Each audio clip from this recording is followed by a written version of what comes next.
Guys, कैसे हैं आप सब? आई होप आप सब बहुत अच्छे हैं, मस्त हैं एंड सभी सेफ हैं और अपने बोर्ड एग्जाम्स की तैयारी बहुत अच्छे से कर रहे हैं।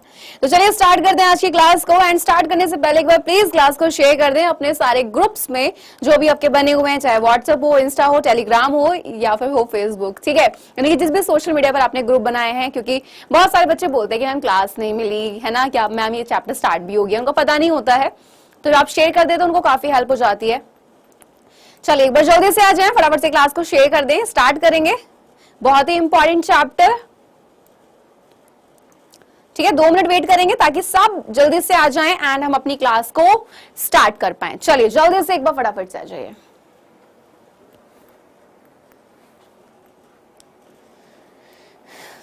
जल्दी जल्दी जल्दी जल्दी। और प्लीज, आपको पता है कि आपकी क्लास जो है वो 5 PM पर स्टार्ट हो जाती है, तो आपको ऑन टाइम होना चाहिए ताकि हम अपना टाइम वेस्ट ना करें। स्टार्टिंग के वो 2 मिनट्स भी हम उसमें पढ़ पाएं, है ना। अगर आप ऑन टाइम आ जाओगे तो हमें क्लास को लेट स्टार्ट नहीं करना पड़ेगा। अब आधा टाइम हम ऐसे ही निकाल देते हैं बच्चों का वेट करने में, वो 2-3 मिनट भी बहुत ज्यादा इंपॉर्टेंट होते हैं हमारे लिए। हाय छोटू, हाय रंजना, ज्योति, गुड इवनिंग। चलिए अभी देखते हैं, थोड़ा और वेट करते हैं 1 मिनट एंड देन स्टार्ट करते हैं जल्दी से। और मैं बता दूं इससे पहले जो आपका चैप्टर कंप्लीट हुआ है वो आपका कंप्लीट हुआ है पुष्पी पादपों में लैंगिक जनन। बहुत ही इंपॉर्टेंट चैप्टर है बिकॉज वहां से आपका सीधा लॉन्ग क्वेश्चन जाता है। जिस भी बच्चे ने नहीं देखा है उस क्लास को प्लीज देख लेना। एंड मैं आपको पहले बता दूं कि अभी बहुत सारे बच्चे ऐसे हैं जिन्होंने चैप्टर भी ठीक से नहीं पढ़े हैं और सीधा बोलते हैं कि मैम क्वेश्चन प्रैक्टिस करा दीजिए।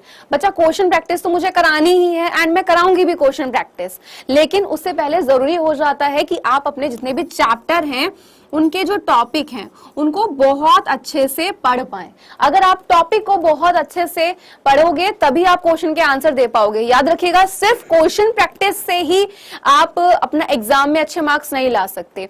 आपके लिए जरूरी होता है कि जो चैप्टर है उसके सारे टॉपिक्स को पढ़ें एंड देन उसके बेटा अपने क्वेश्चन आंसर की प्रैक्टिस करें, फिर चाहे ऑब्जेक्टिव हो सब्जेक्टिव।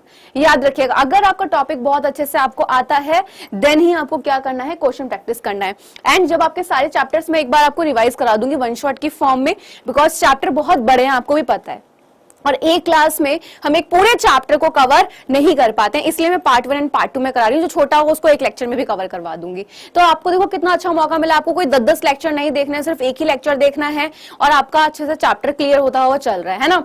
तो अभी आप चैप्टर को मेरे साथ एक बार रिवाइज करो। जब सारे चैप्टर रिवाइज हो जाएंगे, क्योंकि हम ऐसा तो नहीं एक ही चैप्टर पे पूरे 10-10 आपके लेक्चर ले नहीं, तो बहुत कम समय में आपके चैप्टर्स कंप्लीट हो जाएंगे एंड देन हम करेंगे क्वेश्चन प्रैक्टिस, जहां पे ऑब्जेक्टिव भी करवाऊंगी एंड सब्जेक्टिव क्वेश्चन की प्रैक्टिस भी करवाऊंगी। तो उसकी टेंशन नहीं लेनी है एंड जो डायग्राम इंपॉर्टेंट होंगे उसकी प्रैक्टिस भी मैं करवाऊंगी। ठीक है, चलिए क्लास में बदतमीजी बिल्कुल नहीं चाहिए, फुल एनर्जी के साथ स्टार्ट करेंगे क्लास को। क्लास पहले बता दूंगी, क्लास स्टार्ट होने से पहले कि अगर क्लास में जरा सी भी बदतमीजी हुई क्लास से सीधा भगा दूंगी। ठीक है, एंड बातें नहीं करनी है, तो नोट्स बनाने हैं, अपने कॉपी पेन साथ में लेके बैठे, स्टार्ट करेंगे। तो आज का जो चैप्टर है वो है मानव जनन वाला चैप्टर।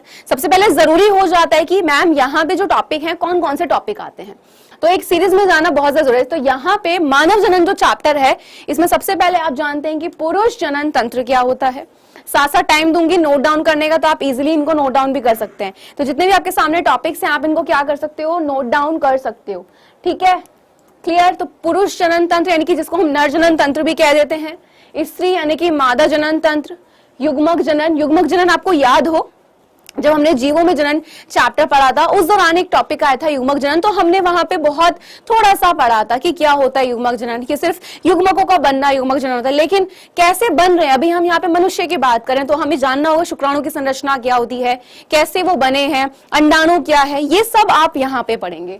आर्त चक्र क्या होता है, निषेचन एवं अंतरोपण क्या हो जाता है, सगर्भता एवं भ्रूण परिवर्धन क्या होता है, और प्रसव एवं दुग्ध श्रावण क्या, ये सारे टॉपिक्स आप इस चैप्टर में पढ़ेंगे। देख रहे हो कि टॉपिक बहुत सारे हैं एंड बड़े टॉपिक भी हैं। तो आज हम जो पढ़ेंगे वो male and female reproductive system को पढ़ेंगे, यानी कि पुरुष यानी कि नर और मादा जनन तंत्र को हम लोग पढ़ने वाले हैं।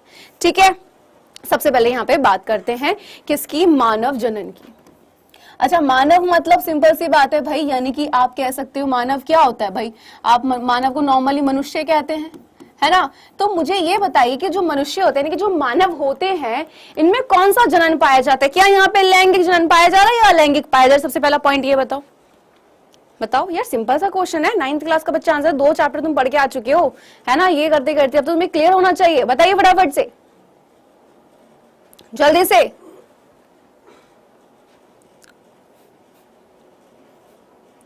बेटा आप बंगाली हैं, यानी कि आप बंगाली हो, तो मैं आपको एक चीज बता दूं कि ये क्लास जो है बेटा, ये प्रॉपर हिंदी मीडियम वाले बच्चों के लिए चल रही है।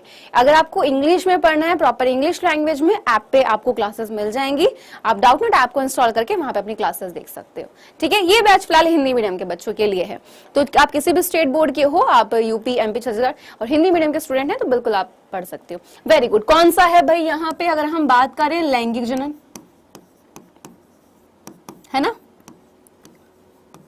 लैंगिक जनन क्या था कि भाई यहाँ पे नर भी होता है, यानी कि 2 जीव की उपस्थिति होती है, एंड यहाँ पर मादा भी होता है।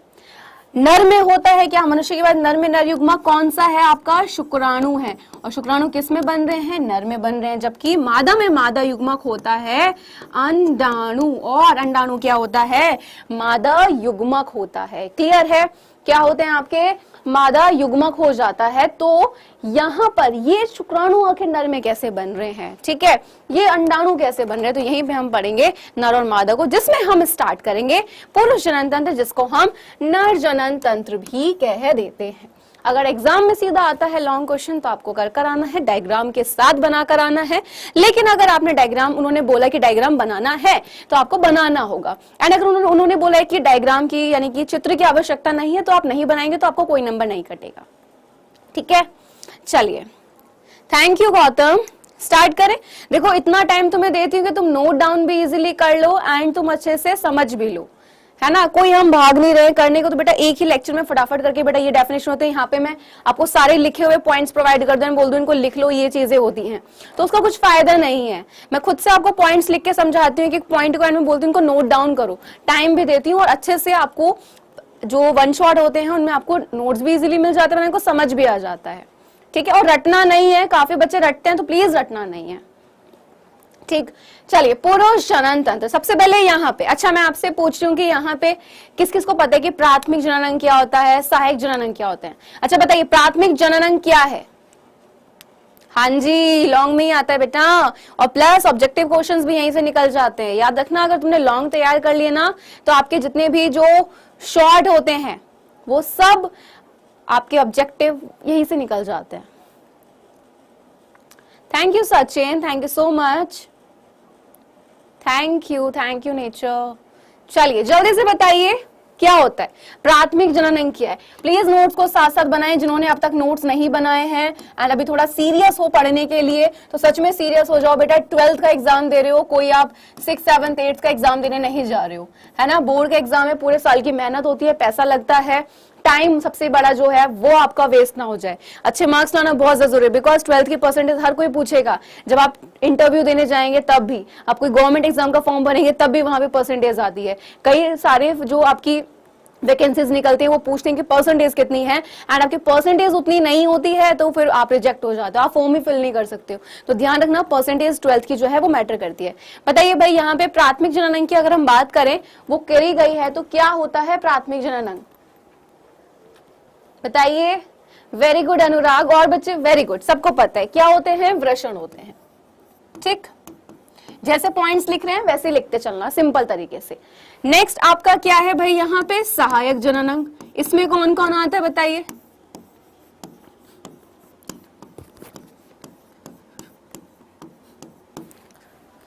हाँ जी बताइए, क्या आ जाता है? सहायक जनन अंग।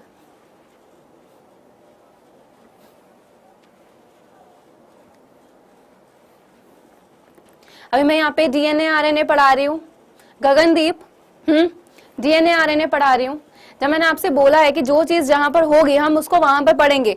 अभी अगर मैं यहाँ पे कोई टॉपिक पढ़ा, आपको कोई और पढ़ना होता है, ये 1-2 बच्चे जो इस तरीके से आते हैं ना, पूरी क्लास को डिस्टर्ब कर लेते हैं। बाकी सब बच्चे बहुत ध्यान से पढ़ते हैं, बहुत अच्छे से पढ़ते हैं। हाँ जी वेरी गुड। और बताओ, शुक्राशय हो गया, और क्या होता है? सारे पार्ट बताओ एंड आंसर देना सीखो। मैंने पहले ही बोला आंसर दोगे तुम्हें खुद को चीजें क्लियर होंगी कि तुम्हें कितना आता है। फटाफट से बताइए जल्दी से, फुल एनर्जी के साथ यार, इतना कम एनर्जी नहीं चाहिए क्लास में।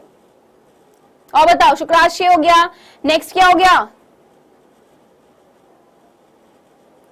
वेरी गुड, क्या हो गया? शुक्रवाहिनियां।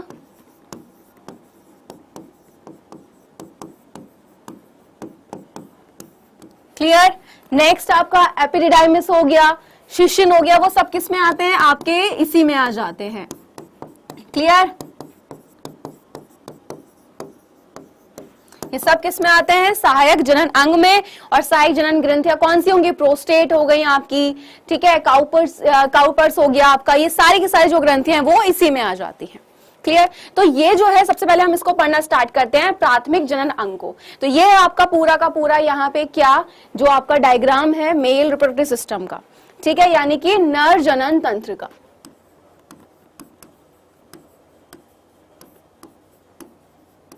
क्लियर। नर जनन तंत्र की अगर हम बात कर रहे हैं यहां पर, सबसे पहले हमने किसकी बात करी? प्राथमिक जनन अंग की। कौन था? वृषण था। तो हेडिंग डाल लें यहां पे प्राथमिक जनन अंग।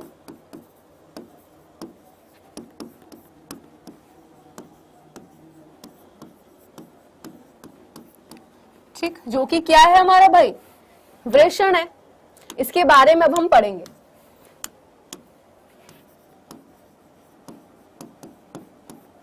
क्लियर। क्लियर। सबसे पहले एक चीज बता दीजिए, एक एक पॉइंट को बच्चा यहाँ पे मैं लिखते हुए चलूं या फिर समझा दूं एंड बोल दूं, आप खुद से लिख लोगे? एक बार मुझे ये चीज क्लियर कर दो, एक बार ये चीज क्लियर कर दो जल्दी से।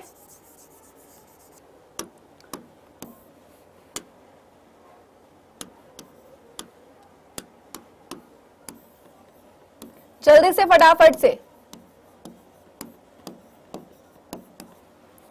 हाँ जी,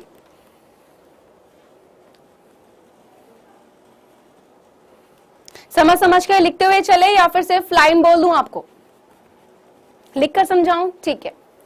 तो प्राथमिक जनन की बात करें, सबसे पहले अगर हम यहाँ पे बात करते हैं किसके? इसके भाई शेप की, कि भाई आखिर वृषण जो होते हैं किस आकार के होते हैं? क्या वो अंडाकार हैं, क्या वो गोलाकार हैं, क्या वो बेलनाकार, कैसी शेप होती है? तो सबसे पहले आप यहाँ पे लिखेंगे कि किस शेप के होते हैं? अंडाकार। क्लियर। बहुत इजी तरीके से पॉइंट जाना। अब बात आती है कि आखिर इनकी लंबाई और चौड़ाई कितनी होती है। तो याद रखना जो आपकी एनसीईआरटी में दिया हुआ है, ठीक है, तो लंबाई कितनी होती है इनकी? 4 to 5 सेंटीमीटर। ठीक, और जो चौड़ाई होती है ये कितनी हो जाती है? ये आपकी 2 to 3 सेंटीमीटर होती है। 2 पॉइंट बहुत इजीली समझ। नेक्स्ट पॉइंट पर आओ कि भाई कितने जोड़ी, यानी कि भाई मनुष्य की बात करें तो भाई मनुष्य में वृषण कितने जोड़े पाए जाते हैं? तो याद रखना कि एक जोड़ी, यानी कि मनुष्य में कितने आपके? एक जोड़ी क्या पाए जाते हैं? वृषण पाए जाते हैं। ठीक, क्लियर है बेटा? लिख कर ही तो समझा रही हूं, लिख कर ही तो समझा रहे हैं। ठीक है। अब यहां पर बारी आई आगे इसकी कि वृषण स्थित कहां पर होते हैं। ठीक, क्या बारी आई कि वृषण स्थित कहां होते हैं? तो याद रखना कि वृषण जो होते हैं वो उदर गुहा से बाहर, ठीक है, यानी कि वृषण कहां पर? उदर गुहा से बाहर वृषण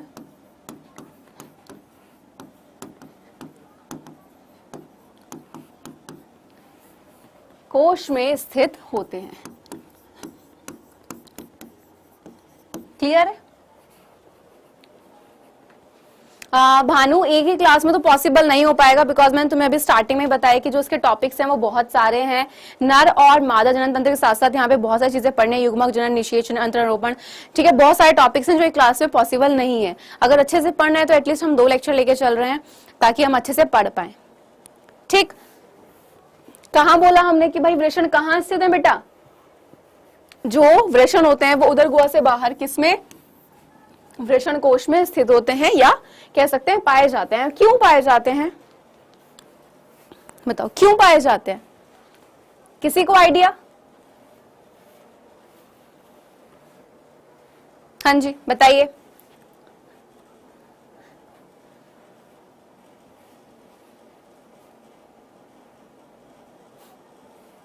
हाँ जी, जिसको बातें करनी है, फालतू बकवास करनी है क्लास से, तो या तो चले जाओ यार, है ना, वरना फिर थोड़ा सुन के जाओगे तो वो अच्छा नहीं लगेगा।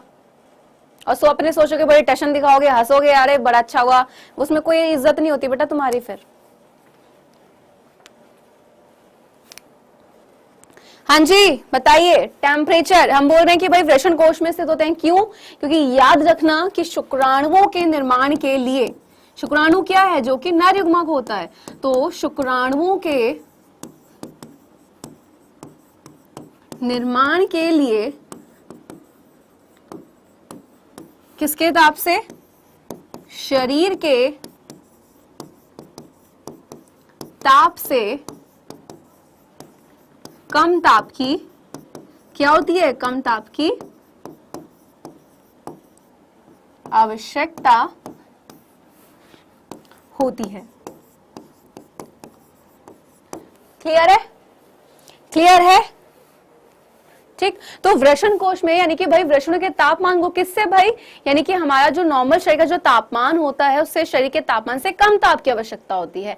किस लिए होती है? क्योंकि भाई उनको शुक्राणुओं का निर्माण करना होता है, शुक्राणुओं के निर्माण के लिए जरूरी होता है। एक नंबर का ऑब्जेक्टिव क्वेश्चन यहां से निकलता है। क्लियर? और शुक्राणुओं के निर्माण को, शुक्राणु के जनन को हम क्या बोलते हैं? शुक्राणु जनन हम लोग उसको कह देते हैं। फटाफट से इसको तेजी के साथ नोट डाउन कर लो, जल्दी से जल्दी से। ठीक है, तो वृषण कहां पर है? ध्यान से देखो, ये वाला जो आपका पार्ट है, ये वाला जो आपको दिख रहा है, ये वाला, ठीक है, हल्के गुलाबी रंग की जो संरचना है, क्या है? वृषण। और कहां पर स्थित है? इस वृषण कोश के अंदर स्थित है। क्या इतना पार्ट क्लियर हो गया है? क्लियर? चलिए अंगद एक बार स्टार्टिंग से देखो, स्टार्टिंग में सारा बताया है, या तो शायद आपने लेट क्लास ज्वाइन करी है। ठीक है, अब आगे आ जाइए। ये वाला पार्ट क्लियर हो गया यहां तक? मलकू भैया अभी मैं क्या बता रही हूँ? मैं क्या बता रही हूँ? वृषण और वृषण कोश ही तो बता रही हूँ, दोनों पार्ट ही तो बता रही हूँ। मैंने कुछ और बताया यहाँ पे? बताओ, मैंने कुछ और बताया यहाँ पे? ध्यान से नहीं सुनोगे तो यही चीजें होंगी।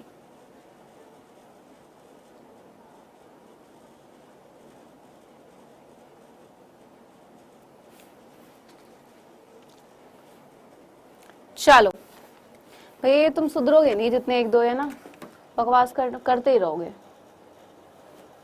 यार। या तो तमीज में क्लास में पढ़ लो, वरना क्लास से सीधा भगा दूंगी, है ना। और जवाब देना फिर मुझे बहुत अच्छे से आता है यार, बिना मतलब के मुंह बना के गुस्से में भागोगे, तो वैसे चले जाओ यार प्यार से। वैसे चले जाओ यार, बिना मतलब के। तुम्हारे घर में ही मम्मी बहन है, सुन के चले जाओगे बिना मतलब के ना, तो तमीज में चले जाओ यार।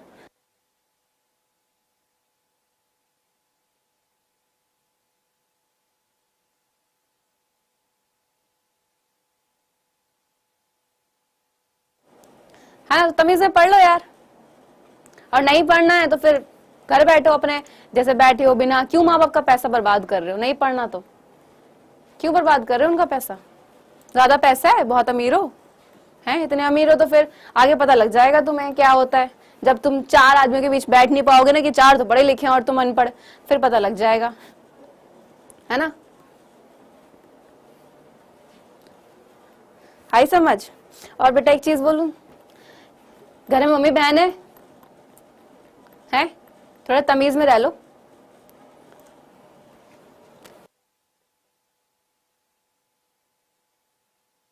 चलिए इनकी वजह से टाइम वेस्ट नहीं करते, बराबर से आ जाओ। अब जल्दी से नेक्स्ट पार्ट आ जाता है आपका यहाँ पर, क्या नेक्स्ट पॉइंट। इतना पॉइंट हो गया तो फटाफट से इनको नोट डाउन होने के बाद में क्लियर। नेक्स्ट क्या है कि जो प्रत्येक वृषण होता है, ओके, क्या होता है, जो ये, ठीक है, तो प्रत्येक जो वृषण होता है उसमें लगभग कितने कक्ष पाए जाते हैं? जो वृषण होते हैं इसमें पाए जाते हैं बेटा कुछ आपके क्या कक्ष पाए जाते हैं। ठीक है, कितने? तो यहाँ पे लिखेंगे कि आप लाइन को एग्जाम में पूरा लिख कर आएंगे कि प्रत्येक वृषण में कितने 250 जो होते हैं वो कक्ष यहाँ पर पाए जाते हैं। ठीक, जिनको हम क्या बोलते हैं, जिनको हम बोल देते हैं वृषण पालिका। ठीक है, क्या बोलते हैं जिनको, वृषण पालिका कह देते हैं। और जितने भी आपके जो इंपॉर्टेंट वर्ड होते हैं उनको अंडरलाइन कर लीजिएगा। क्लियर है, आवाज बिल्कुल क्लियर है, आवाज में कोई दिक्कत नहीं है। ठीक,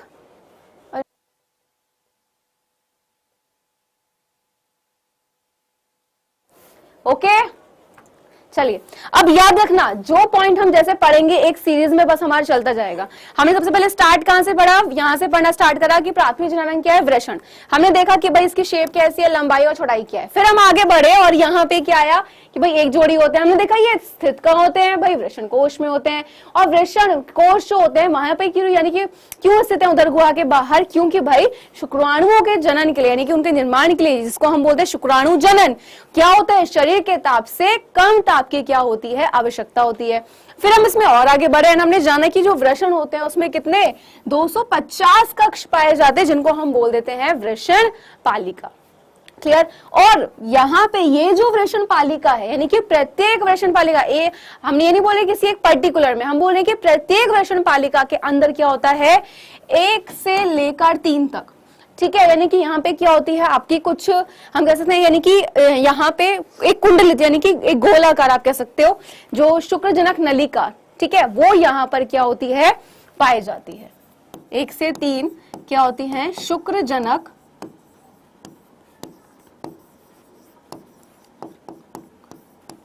क्लियर है, क्लियर है, फटाफट से नोट डाउन करो।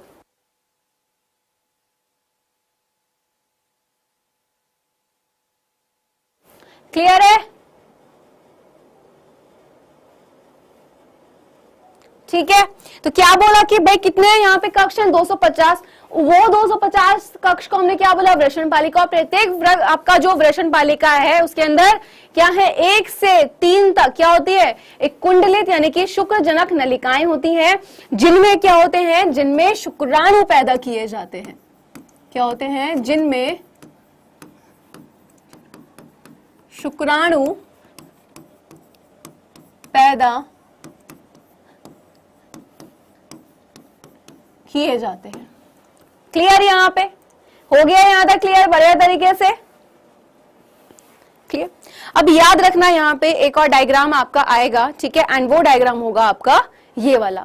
तो यहाँ पर ये बताया गया कि भाई यही वाला आपका पार्ट वृषण था, और यहाँ पर ये क्या है, वृषण पालिकाएं हो जाती हैं। अब आगे बढ़ो तो हमने देखा कि भाई जिनके अंदर क्या हो रहा है, जिनके अंदर शुक्राणु पैदा किए जा रहे हैं, और ये जो शुक्रजनक नलिका है, ठीक है, इसका जो भीतरी भाग होता है, किसमें, जो शुक्रजनक नलिका होती है,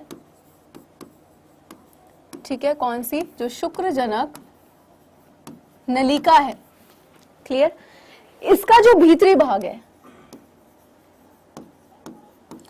पॉइंट बहुत इजी करके बता रही हूं तो समझ लेना ध्यान से, ठीक है। ये जो है इसके भीतरी भाग में क्या होते हैं भाई, यहां पे आप पाए जाते हैं, यानी कि कोशिकाएं। हम कह सकते हैं कि भाई ये क्या होता है, इसका भीतरी भाग दो प्रकार की जो कोशिकाएं होती हैं उनसे क्या होती है, वो स्थित होती है। यानी कि प्रत्येक, इसको एग्जाम में कैसे लिख कर आओगे कि भाई प्रत्येक शुक्रजनक नलिका जो है, ठीक है, उसका भीतरी भाग किससे, 2 प्रकार की कोशिकाओं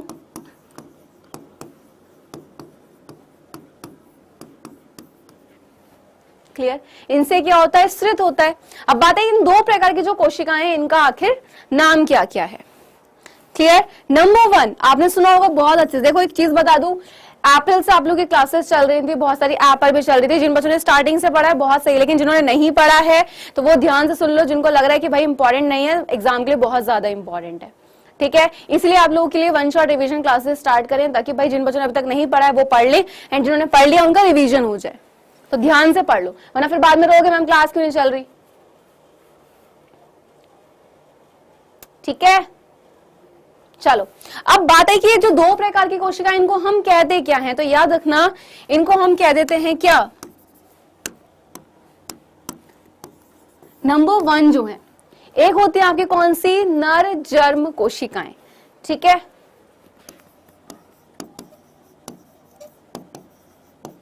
दो प्रकार की कोशिकाएं मिल रही हैं, मैंने क्या बोला, एक है आपकी नर जर्म कोशिकाएं, और नंबर दूसरी हो जाती है आपकी सर्टोली कोशिकाएं, क्लियर?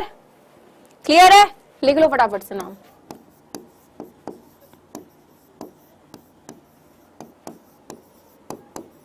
और याद रखना, अगर तमीज में नहीं पढ़ोगे यार, नहीं लिख लिख के पढ़ोगे जितने भी पॉइंट्स हैं, तो फिर सिंपल सी बात है, अगली क्लास में ना तुम्हें सारे स्लाइड्स पे लिखा हुआ दे दूंगी एंड बोल दूंगी ठीक है लिख लेना, है ना? वो सही रहेगा। अभी ध्यान से पढ़ा रहे हैं तो पढ़ना नहीं है यार। चलिए, ये वाला पॉइंट क्लियर कि शुक्रजनक नलिका, उसका भीतरी भाग जो है वो क्या है? मैंने बोला वो दो प्रकार की जो कोशिकाएं उनसे क्या है, वो स्तरित है। अब वो दो प्रकार की कोशिकाएं कौन सी थी? एक तो थी बेटा यहाँ पे नर जन्म कोशिकाएं और एक थी आपकी सर्टोली कोशिका। ठीक है, क्लियर है? नर जन्म कोशिकाओं को देखते हैं। किसको? नर जन्म। तो ये जो नर जन्म जो कोशिकाएं होती हैं ये क्या करती हैं? अच्छा एक बात बताओ, जनन दो आपका विभाजन जो था वो दो तरीके से था, एक होता समसूत्री विभाजन, एक होता अर्धसूत्री। मुझे ये बताओ कि जनन कोशिकाओं में कौन सा विभाजन यहाँ पे अगर हम बात करें जो शुक्राणुओं को बनाने के लिए मदद करेगा और मादा में अंडाणु को बनाने के लिए मदद करेगा, तो कौन सा विभाजन होना चाहिए यहाँ पे? क्या यहाँ पे समसूत्री होगा या अर्धसूत्री होगा? हाँ जी, फटाफट से बताइए जल्दी से, समसूत्री होगा या अर्धसूत्री? हम जब पढ़ते हैं 11वीं में जब आपका आता है कोशिका चक्र में विभाजन का, तो आपको बताया जाता है कि कहां पे कौन सा आपका विभाजन होता है। बताओ फटाफट से। हाँ जी, नर जन्म कोशिकाओं की बात कर रही हूं। तो ये जो नर जन्म कोशिकाएं हैं ये क्या करती हैं भाई? यहाँ पे कौन सा विभाजन करेंगी? समसूत्री या फिर अर्धसूत्री? Very good, अर्धसूत्री। क्यों? क्योंकि अर्धसूत्री विभाजन कहां पर? हमारी जनन कोशिकाओं में पाया जाता है। जो क्या करते हैं भाई? नर में नर युग्मक यानी कि शुक्राणु को बनाने में मदद करते हैं और मादा में मादा युग्मक यानी कि अंडाणु को बनाने में हेल्प करते हैं। क्लियर? ठीक है, क्लियर? तो ये क्या करेगा? ये करता है भाई यहाँ पे अर्धसूत्री विभाजन।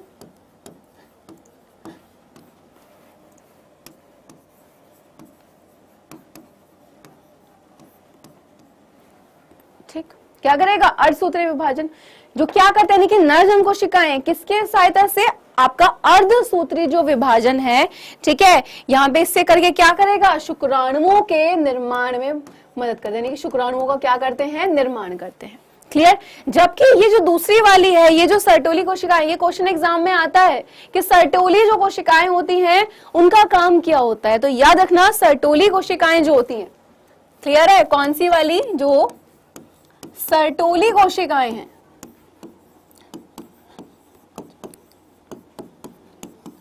ठीक, ये क्या करती हैं?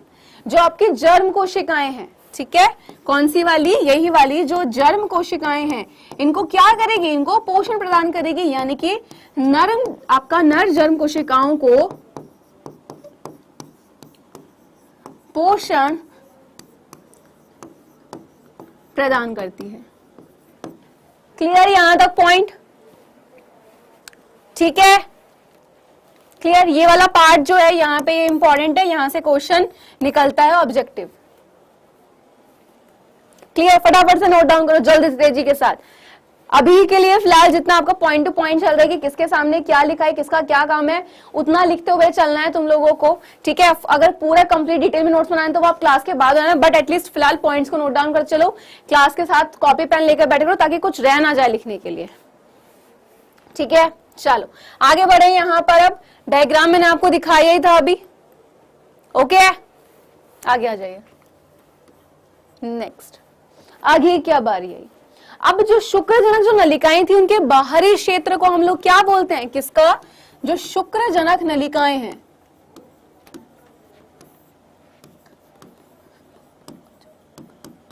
ठीक, इनके बाहरी क्षेत्र को क्या बोला जाता है भाई?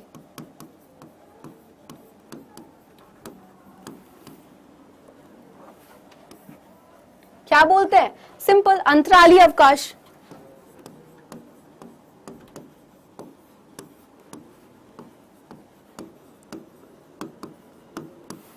और जितने भी वर्ड अंडरलाइन कर रहे हैं ये इंपॉर्टेंट है, याद रखना। क्लियर है? क्लियर है भाई? यहां पे जल्दी से बताओ फटाफट से।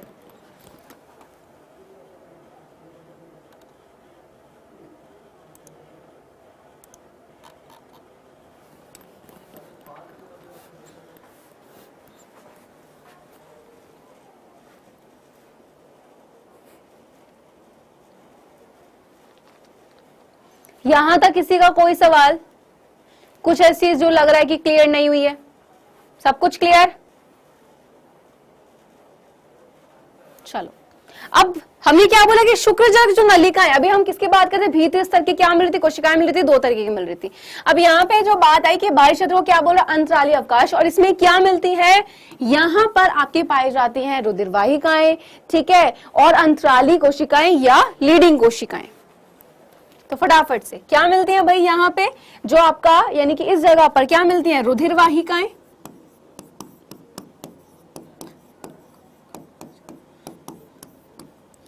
और या तो आप क्या बोल सकते हैं? अंतराली कोशिकाएं,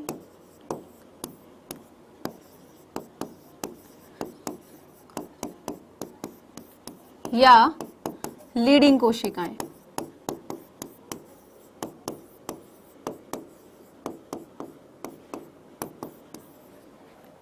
क्लियर?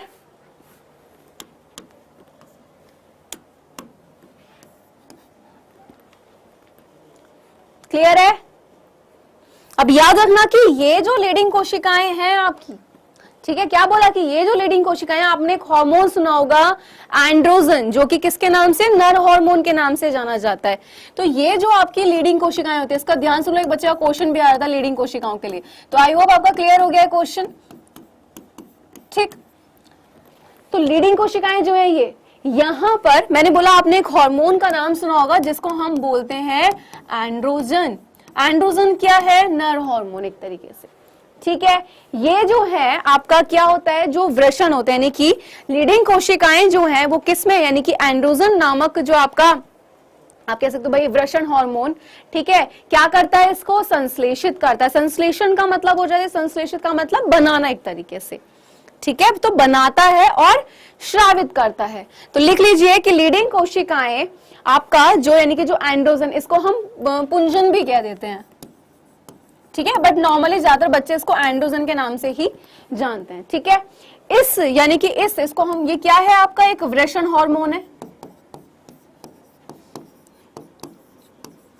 ठीक, क्या है आपका? एक वृषण हार्मोन है, ओके। और इसको क्या कर रहा है? इस एंड्रोजन को भाई ये संश्लेषित कर रहा है और श्रावित भी कर रहा है। तो कार्य पता लगा? संश्लेषित और श्रावित। क्लियर? वापस रिपीट करें एक बार, वापस रिपीट करते हैं। तो हमने बात कर दी कि भाई यहाँ पर रुधिरवाहिकाएं, अंतराली कोशिकाएं या लीडिंग कोशिकाएं ये पाई जाती है, और ये लीडिंग कोशिकाएं क्या करती हैं? इस एंड्रोजन जो ये हार्मोन है इसको संश्लेषित, आपको संश्लेषित यानी कि संश्लेषित मतलब बनाते हैं और उसको श्रावित करते हैं, और इस एंड्रोजन को पुंजन भी कहते हैं। और ये क्या कर रहा है भाई यहाँ पे?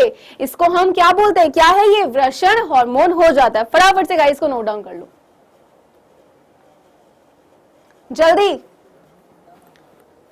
फटाफट से, जिस तरीके से, जितने इजी तरीके से तुम इनको नोट डाउन कर सकते हो वैसे कर लो, आगे आ जाए। वेरी गुड, बहुत सही। क्लियर हो रहा है बेटा सभी का? बेटा ऐप पे भी क्लास चल रही है, ऐप पे भी चलती है। संजय अगर आप 11th में, तो 11th की क्लास 3 PM पर चलती है, बट वो ओनली ऐप होती है, वो यूट्यूब पर नहीं होती है, तो आप ऐप पर उस क्लास को ले सकते हैं। ठीक, आगे आए। हाँ जी, टेस्टोस्टेरोन भी नर हार्मोन है। अभी सुन लो ध्यान से, सारी चीजें क्लियर हो जाएंगे, रुक जाओ। तो क्या है? लीडिंग कोशिकाएं क्या कर रही हैं? एंड्रोजन जो कि वृषण हार्मोन है आपका, इसको संश्लेषित और इसका श्रावित कर रही हैं। अब यहाँ पर और भी कोशिकाएं होती हैं, क्लियर वो, लेकिन वो कोशिकाएं क्या करेंगी? इन कोशिकाओं के अलावा क्या होती हैं? जो और भी कोशिकाएं होती हैं वो भी यहाँ पर पाई जाती हैं। फिर बात है उन कोशिकाओं का काम क्या हो गया? तो वो क्या करती हैं? प्रतिरक्षात्मक कार्य करती हैं, यानी कि क्या? प्रतिरक्षात्मक। इनके अलावा जो कोशिकाएं पाई जा रही हैं वो क्या काम कर रही है? प्रतिरक्षात्मक कार्य कर रही हैं। Simple, clear? ठीक। अब यहाँ पे अगर हम बात कर रहे हैं आपका नर जनन तंत्र में, तो यहाँ पे हम लोगों ने, यानी कि भाई अगर हम बात कर रहे हैं किसकी? आपका जो इनकी सहायक नलिकाएं, उसके अंदर क्या आ जाती हैं भाई? आपका वृषण जालिकाएं आ जाती हैं। क्या? वृषण जालिकाएं। साथ ही साथ आपका शुक्र वाहिकाएं आ जाती हैं।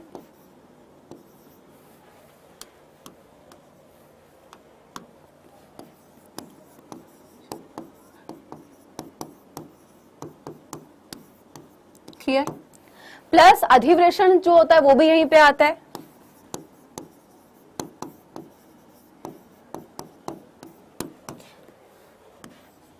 ठीक। ये सारे के सारे क्या हैं, अगर हम यहाँ पे बात कर रहे हैं, ये सारे के सारे आपके किसमें, पुरुष लिंग सहायक नलिकाओं के अंतर्गत ही क्या करते हैं भाई, आ जाते हैं। क्लियर है, क्लियर यहां तक, ठीक है।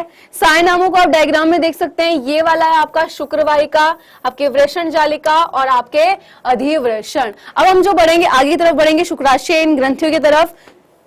ओके है, हो गया। फटाफट से नोट डाउन कर लो उसको जल्दी से, जितने नाम लिखवाए फटाफट से। वो लास्ट वाला शुक्रवाहक है भैया, ठीक। चलिए नेक्स्ट पॉइंट क्या आता है, इस डायग्राम को भी एक बार देख लो। यहाँ पे ये वाली जो कोशिकाएं जो बोली गई है ये थी आपकी अंतराली या लीडिंग कोशिकाएं, और ये वाली थी सर्टोली कोशिकाएं। अभी देख लो इनको यहीं पे, ठीक है। क्या बोल रहे हैं कि भाई यहाँ पर आपका कौन सी है, अंतराली, और ये वाली जो है सर्टोली। तो सर्टोली कोशिकाएं क्या कर रही हैं, क्या कर रही हैं, पोषण प्रदान कर रही हैं, ठीक है। क्लियर, चलो नेक्स्ट पॉइंट पे कहां पढ़ते हैं हम कि भाई कौन कौन से यहाँ पे आपके पार्ट थे, यानी कि सहायक नलिकाओं के बारे में बात कर रहे थे। अब जो शुक्रवाहिका है, कौन, शुक्रवाहिका,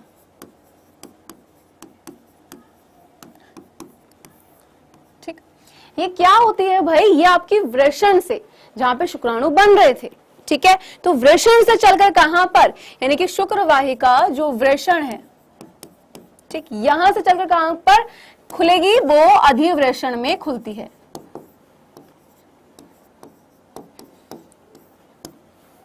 क्लियर, पॉइंट कैसे लिखोगे कि शुक्रवाहिका वृषण से चलकर कहां पर खुल रही है, आपका अधिवृषण में खुल रही है। और याद रखना कि जो वृषण होते हैं, यानी कि कितने, एक जोड़ी, तो प्रत्येक वृषण के कहां पर, जो उसके पीछे वाली सतह यानी कि पश्च सतह पर स्थित होते हैं।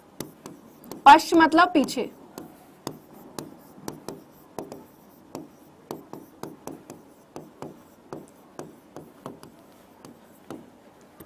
क्लियर है। ओके शिवानी, क्लास का टाइमिंग संजय 5 PM है, बहुत बार बता चुकी हूं यार, फटाफट से नोट डाउन कर लो भाई।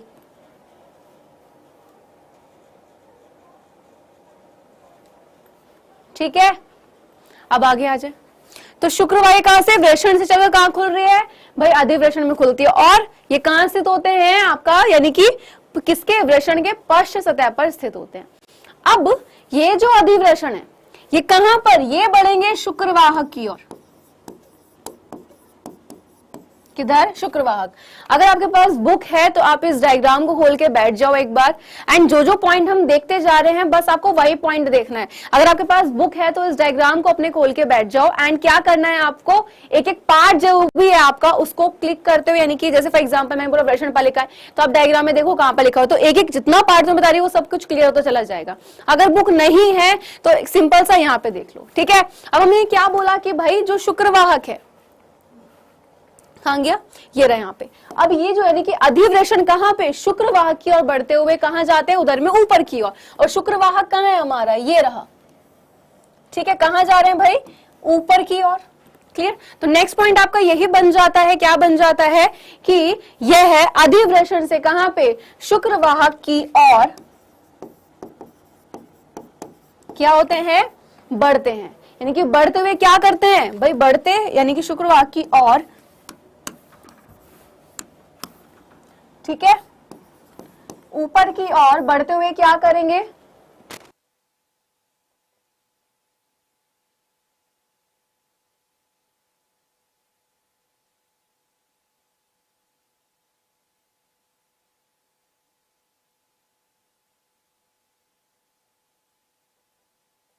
ठीक है भाई। तो शुक्रवाहक में क्या कर रहा है, अगर हम डायग्राम को देखें, ध्यान से देखो इस डायग्राम को, ये कहां जा रहा है, ऊपर की तरफ जा रहा है भाई।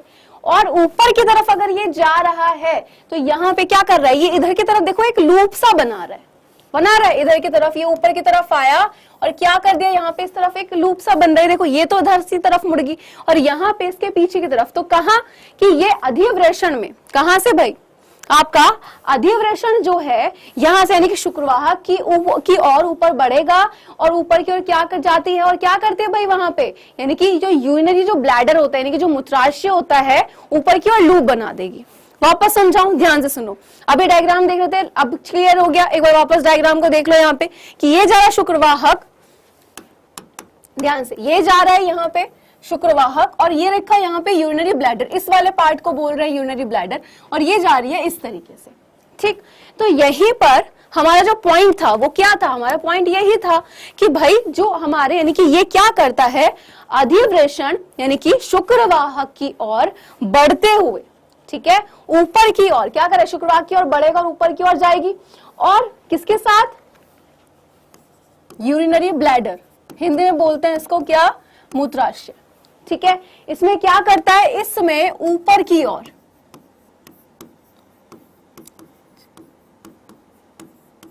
क्या कर रही थी, एक लूप बना रही थी। क्लियर, क्या बना रही थी, ऊपर की ओर एक लूप बना रही थी, और इस लूप में क्या हो जाता है, क्या हो जाता है, सिंपल सी, जो ये यहां पर क्या होता है, इसमें आपका जो शुक्राशय से जो वाहिनी आती है वो यहां पर आ जाते हैं, यानी कि क्या हो जाएगा, यहां पे शुक्राशय से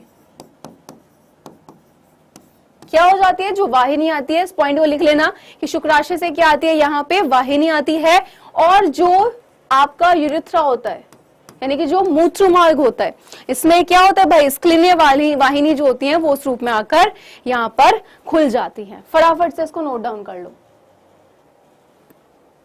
हो गया, जल्दी से फटाफट से।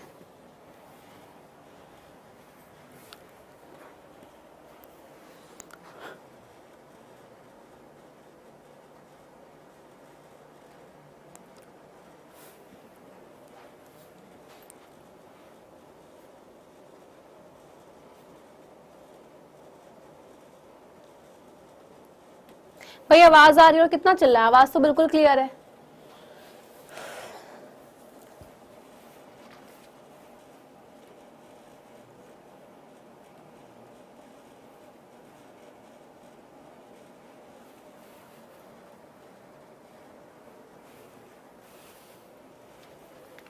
चलिए आगे बढ़ते हैं, अब यहां तक हो जाते क्लियर। अब ये जो नलिकाएं होती हैं ये क्या करती हैं कि वृषण से जो भी शुक्राणु होते हैं, ठीक है, उनका भंडारण, और जो मूत्र मार्ग यानी कि जो यूरिथ्रा है, ठीक है, इनका क्या करती हैं, बाहर की तरफ स्थानांतरण करती हैं। और यूरिथ्रा यानी कि जो मूत्र मार्ग होता है और जो यूरिनरी ब्लैडर है यानी कि मूत्राशय, इनसे निकलकर क्या होते हैं भाई, जो पुरुष होते हैं उनके शिशन के माध्यम से क्या होते हैं भाई, शिशन के माध्यम से गुजरता हुआ बाहर की और एक छिद्र होता है जिसको यानी कि भाई हम क्या कह देते हैं, जिसको मूत्राशय मुख कह देते हैं।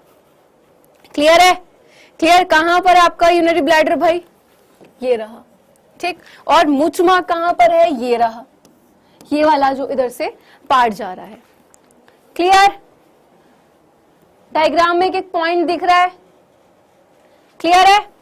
और यहां पर क्या लिखा हुआ है, शिशन मुंड, तो जो कि कौन सा इसका अंतिम वर्धित वाला भाग होता है। ये क्या होता है कि ये एक बहुत ही ढीली रचना से क्या होता है, ढका होता है, जिसको हम क्या बोल देते हैं, अग्रछद कहते हैं। क्लियर, इसकी ग्रंथियां जो होती हैं कौन कौन सी आ जाती हैं, यहाँ पे भाई आपका एक जोड़ी शुक्राशय आ जाता है, प्रोस्टेट, ठीक है, एक प्रोस्टेट आपका, एक जोड़ी यहीं पे आपका बल्बोयूरेथ्रल शामिल हो जाते हैं। और इनका स्राव जो होता है वो क्या करता है भाई, जो शुक्राणु होते हैं, जब वो भाई अगर हम बात करें यहाँ पे जो शुक्राणु जितने भी हैं, ठीक है, जो बनते हैं यानी कि जो उसको हम कह देते हैं भाई, यहाँ पे एक शुक्राणु आपका बनना हो गया, और इन ग्रंथियों से जो श्राव निकल रहा है, ठीक है, इन ग्रंथियों से श्राव निकल रहा है वो यानी कि शुक्रिय प्लाज्मा जो है उसका क्या करता है, निर्माण कर देता है। वो होता क्या क्या है उसमें आपका फ्रक्टोज हो जाएगा, ठीक है, उसमें आपका कैल्शियम और उसमें कुछ एंजाइम क्या होते हैं वहां पर भरे होते हैं। इतनी चीज क्लियर, ये है इसकी संरचना। अभी सिर्फ तुमने सजाना है कि जो नर जनन तंत्र होता है यानी कि इसमें कौन कौन से यहाँ पर पार्ट्स आ जाते हैं, क्लियर, यानी कि नर जनन तंत्र में कौन कौन सा, आपने वृषण को जान लिया, आपने वृषण कोश को जाना, फिर उसके बाद आपने यहाँ पे जितने भी आपके पार्ट्स आए हैं कि शुक्रवाहक क्या है, यूरिनरी ब्लैडर क्या है, शुक्राशय क्या है, मूत्रवाहिनी क्या है, स्क्लीनिया वाहिनी कौन सी है, आपका यहाँ पर जितने भी पार्ट हैं, ठीक है, इन वाले पार्ट को भी मत देखना। फिर यहाँ पे आपका जो मूत्र मार्ग हो गया, शिशन हो गया, ठीक है, प्रोस्टेट ग्लैंड, शिशन मूंड, अग्रछद, ये सब हम पार्ट्स पढ़ चुके हैं, यानी कि इसकी संरचना को हमने पूरा जान लिया है। आने वाली जो क्लास आएगी जब हम युग्मक जनन पढ़ेंगे वहां पे हम शुक्राणु जो होता है उसकी संरचना को भी जानते हैं, ठीक है। डायग्राम बनाना सिखाऊंगी, बट एक बार चैप्टर कंप्लीट हो जाए, क्वेश्चन प्रैक्टिस हो जाए, उसके बाद हम डायग्राम पर भी आ जाएंगे। एक बार जितना अभी पढ़ा उतनी सारी स्लाइड्स को एक बार ध्यान से देख लो, ठीक है, क्योंकि इसके बाद हम मादा जनन तंत्र को स्टार्ट कर देंगे। क्लियर? यहां से स्टार्ट किया था हम लोगों ने एंड पुरुष जनन तंत्र के एक पार्ट को हमने देखना स्टार्ट करा। बच्चों को डायग्राम में दिक्कत है बट डायग्राम बनाना सिखा दूंगी, बट एटलीस्ट पहले एक बार अपने टॉपिक्स कवर कर लो देन, ठीक है।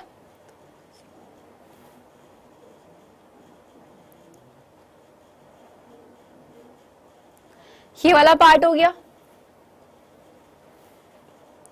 ठीक है। दोनों डायग्राम की प्रैक्टिस कर लेना एंड कॉपी पे बना भी लेना। क्लियर? यहां पे तुम्हें पता लगे कि सर्टोली कोशिकाएं और अंतराली कोशिकाएं क्या है। चलिए अब आ जाते हैं सीधा किस पे, मादा जनन तंत्र पे। जैसे अभी हमने जाना भाई किसकी संरचना को, नर जनन तंत्र को जाना कि भाई तंत्र क्या है। एक तरीके से मैंने पहले बोला कि हमारी बॉडी की एक तरीके से मशीन ही तो है। जैसे जब हम खाना खा रहे थे हमारा कौन काम करता है, डाइजेस्टिव सिस्टम काम किया। उस डाइजेस्टिव सिस्टम में भाई ऐसे तो हमारे मुंह ने काम किया तो हमने खाने को चबाया दांतों ने, ठीक है, जीभ से टेस्ट का पता लगा, खाने में मदद हुआ, उसमें लार भी मिली, फिर वो खाना कहाँ गया, स्टमक में। तो वो सब क्या करते, वो अगर हम बात करें जो डाइजेशन है, ठीक है, वहां पे उसने हेल्प करा। मैं बात करूं रेस्पिरेटरी सिस्टम, श्वसन तंत्र, भाई वहां पे नाक काम करती है, फेफड़े काम करते हैं। क्लियर? तो यानी कि हम देख रहे हैं हर तंत्र, तंत्र क्या होता है कि सबसे पहले हमारी कोशिका होती है। कोशिकाएं किसको बनाती हैं, ऊतक को, ऊतक अंगों को, और अंग बनाते हैं हमारे अंग तंत्रों को, ठीक है। और अगर एक क्रिया हो रही है, मैंने बोला फॉर एग्जांपल पाचन हुआ, तो उस क्रिया में जितने अंग भाग लेंगे वो सारे मिलकर एक तंत्र बना देते हैं। मशीन कब बनती है, जब उसके सारे पार्ट्स होते हैं। वैसे ही यहां पर होता है कि अगर कोई प्रोसेस हो रहा है, कोई क्रिया हो रही है, तो जितने भी उसके पार्ट्स होंगे वो सारे, यानी कि कुछ अलग अलग अंग हैं, वो उस एक पर्टिकुलर क्रिया में भाग ले रहे हैं और उन्होंने उस तंत्र को बना दिया। हमने यहाँ पे जाना कि जो नर जनन तंत्र है, कैसे शुक्राणु बन रहे हैं, कौन कौन मदद कर रहे हैं, कैसे स्थानांतरित होते हैं। ठीक, अब हम मादा जनन तंत्र को जानेंगे कि अंडाणु बनता कहां पर है, क्या क्या चीजें हो रही है। अब यहाँ पे मादा जनन तंत्र की हम संरचना को देखने वाले हैं और याद रखिएगा अभी हमें पढ़ना है पूरा, ठीक है, अभी हमें पूरा पढ़ना है। अभी कुछ टर्म्स भी आएंगे, हिंदी के डेफिनेशंस में लिखवाऊंगी। जैसे बच्चों को नहीं पता होता कि वीर्यसेचन क्या होता है, युग्मक जनन की डेफिनेशन क्या बनेगी, मैम ये विदलन क्या होता है, तो हम सारी डेफिनेशंस भी इसके में लिखवाऊंगी कुछ कुछ, ठीक है। तो यहाँ पे स्टार्ट करते हैं मादा जनन तंत्र को। अब वो अंग यानी कि जो यहाँ पे मादा के शरीर में जनन की क्रिया में, यानी कि अंडाणु कैसे बन रहे हैं, कैसे स्थानांतरण हो रहा है, ठीक है। अगर भाई हम बात करें भ्रूण कहाँ होता है, तो ये सब पार्ट आप यहाँ पढ़ने वाले हो। तो प्राथमिक जनन अंग की बात करते हैं तो वो क्या होता है, प्राथमिक जनन अंग जो होता है, हाँ जी, प्राथमिक जनन अंग क्या होता है। प्राथमिक जनन अंग जो होता है हमारा, जैसे नर की बात करें, नर में क्या था, वृषण था और वहां पे क्या बन रहे थे, शुक्राणु।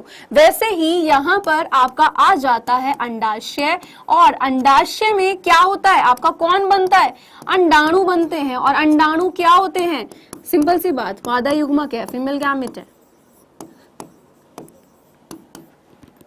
क्लियर है, क्लियर। इसके अलावा और अलग द्वितीयक सहायक अंग आ जाते हैं। तो भाई सहायक जनन अंग में कौन कौन सा आ जाता है आपका,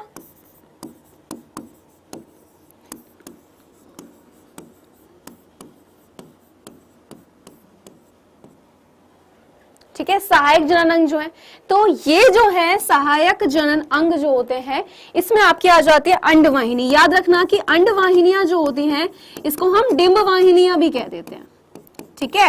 याद रखना अंड को हम डिंब भी कह देते हैं, इसीलिए तो ब्रैकेट में इसका नाम भी लिख लेना कि इसको भाई डिंब वाहिनी भी हम लोग कह देते हैं, ठीक है, यानी कि डिंब वाहिनियां। और इंग्लिश में इसी को बोल देते हैं हम फैलोपियन ट्यूब। क्लियर, क्लियर, ठीक। यहीं पे आपका आ जाता है गर्भाशय, आपका वेजाइना यानी कि यूनी। क्लियर। और इसके अलावा अभी सिर्फ इतना ही रखो, वो आगे लेक्चर्स में क्लियर करेंगे, ठीक है। इसके अलावा कुछ ग्रंथियां हो जाती हैं, जैसे अगर हम बात करें कुछ सहायक जनन ग्रंथियां, ठीक है, जैसे बार्सलिन वगैरह, ये सब आ जाते हैं। ये स्थित कहां होते हैं, श्रोणि क्षेत्र में। क्लियर। तो स्टार्ट करें, फिर इसको पढ़ना, इसको नोट डाउन कर लो, देन हम अंडाशय से स्टार्ट करते हैं, उसकी संरचना को पढ़ना कि कैसे होता है, कहां पर होता है, क्या बनाता है। एक चीज याद रखना, स्टार्टिंग से तो आधे से ज्यादा जितने बच्चे हैं वो पढ़े नहीं है। अब बाद में जब 3 महीने रह गए बोर्ड एग्जाम में, तब याद रखे पढ़ना भी था, है ना। लास्ट टाइम पे तुम क्या करते हो, टीचर में फ्रस्ट्रेशन निकालते हो कि अरे पढ़ा नहीं है मैम, ये पढ़ा दो, वो पढ़ा दो, ये करा दो, वो करा दो। बेटा स्टार्टिंग से क्या सो रहा था अब तक, तब से याद नहीं है कि बोर्ड एग्जाम भी है मेरा इस साल, तब तो मजे कर लिए। अब अंदर से बिल्कुल आत्मा जागे कि आप पढ़ना है भाई, है ना, आप पढ़ना है तो ढंग में पढ़ लो ना एक बार। चलिए हेडिंग डाल लो फटाफट से यहाँ पे, अंडाशय वाली।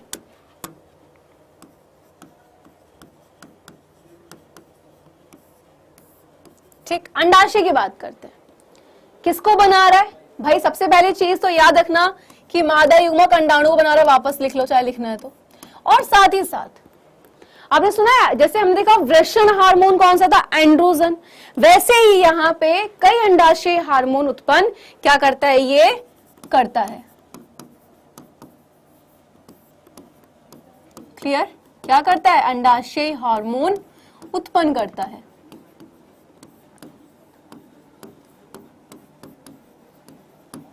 ओके, क्लियर है यहाँ पे पॉइंट? अब बात है इनकी संख्या कितनी होती है? क्या एक जोड़ी होती है, दो जोड़ी होती है, कितनी जोड़ी होती है? तो याद रखना इसकी जो संख्या होती है वो होती है एक जोड़ी। एक जोड़ी का मतलब होता है कितना? एक जोड़ी में कितने होते हैं? दो। तो अगर डायग्राम ध्यान से देख रहे हो, ये वाली स्ट्रक्चर दिखाई दे रही है, ये वाली, ये जो इस तरीके से आपको स्ट्रक्चर यहाँ पर दिख रही है, ये क्या है? स्ट्रक्चर है। यही तो हमारा ओवरी है, जहां पे कौन बन रहा है? फीमेल गैमेट बन रहा है, यानी कि मादा युग्मक, कौन? अंडाणु बन रहा है। तो ये जो हमारे स्ट्रक्चर है, अगर ये छोटा सा पार्ट देख रहे हो, सबसे पहले यहाँ पे इस पार्ट को बड़ा करके दिखाया गया है। ये वाला पार्ट हमारा कहलाया जाता है ओवरी अंडाशय, यानी कि यहीं पर बनते हैं कौन? अंडाणु। ओके, कितने होते हैं भाई? एक जोड़ी होता है। एक इस तरफ आपको दिख रहा होगा, ये रहा, और एक इस तरफ होता है, यानी कि एक जोड़ी, और एक जोड़ी में होते हैं टोटल दो। क्लियर? ठीक है, कहां पर है भाई? उधर में स्थित है। और लंबाई कितनी होती है इनकी? 2 to 4 सेंटीमीटर होती है। सिंपल। क्लियर है? ठीक,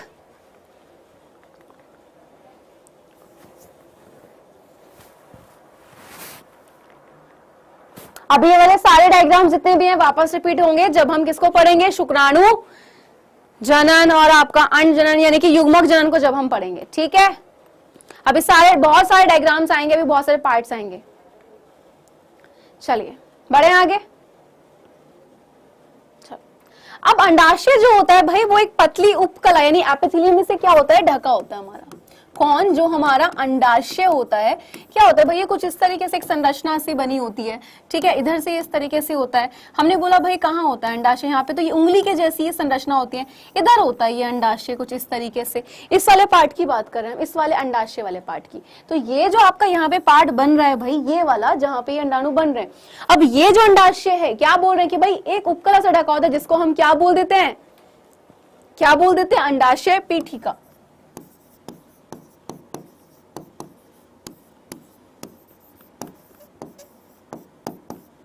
क्लियर? क्लियर है?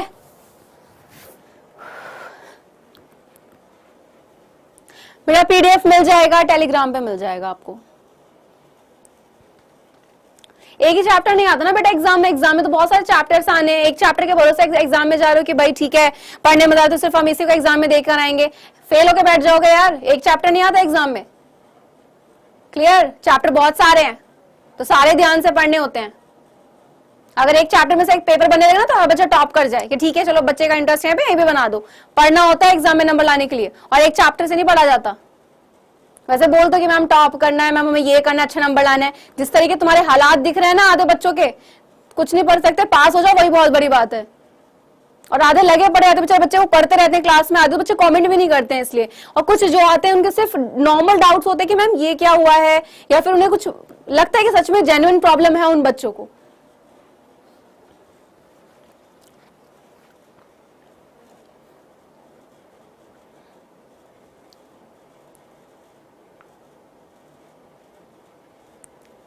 यहां तक किसी का कोई सवाल? जल्दी से बता दो फटाफट से। ये डायग्राम भी आपका बुक में दिया हुआ है, तो आप इसको भी अपनी बुक में बना सकते, देख सकते हो वहां पे, एंड उसको देख के प्रैक्टिस कर लेना। मैं वापस बोल रही हूँ डायग्राम इंपॉर्टेंट है, इनकी प्रैक्टिस कर लेना, सीधा लॉन्ग क्वेश्चन में यहाँ से आता है। ठीक है, चलो तो हमें तो पता लग गया अब क्या है कि भाई अंडाशय, हमने बोला कि भाई किससे? एक उपकला से ढका होता है जिसको हम क्या बोल देते हैं? अंडाशय पीठिका बोल देते हैं। अब ये जो अंडाशय पीठिका होती है किसमें भैया? दो में बटी होती है। यानी कह सकते हैं दो भाग क्या? दो। किस किस में? तो एक होती है आपकी कौन सी, एक होती है आपकी परिधीय। आप इसी के नीचे क्या करेंगे, इसी के नीचे इस तरीके से एरो करके उसी के नीचे कंटिन्यू कर लेना, उससे आपको समझने में आसानी हो जाएगी। ठीक है, तो क्या हो जाता है भाई, एक परिधीय वलकुट होता है और एक दूसरा कौन सा होता है? हाँ जी, पता है, पता है, मध्यांश सुना है? तो कौन सा आ जाता है, एक आंतरिक मध्यांश।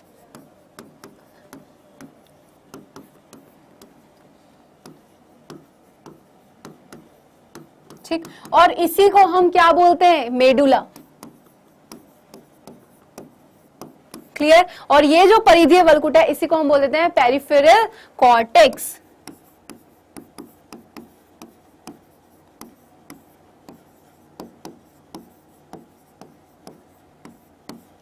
ठीक, तो ये किसमें भाई, यहाँ पे यानी कि ये दो में बटी होती है, एक होता है परिधीय वलकुट, एक होता है आपका आंतरिक मध्यांश, और इसी फॉर्म में आप इसको अपनी कॉपी पे बनाएंगे। फटाफट से बना लो यार।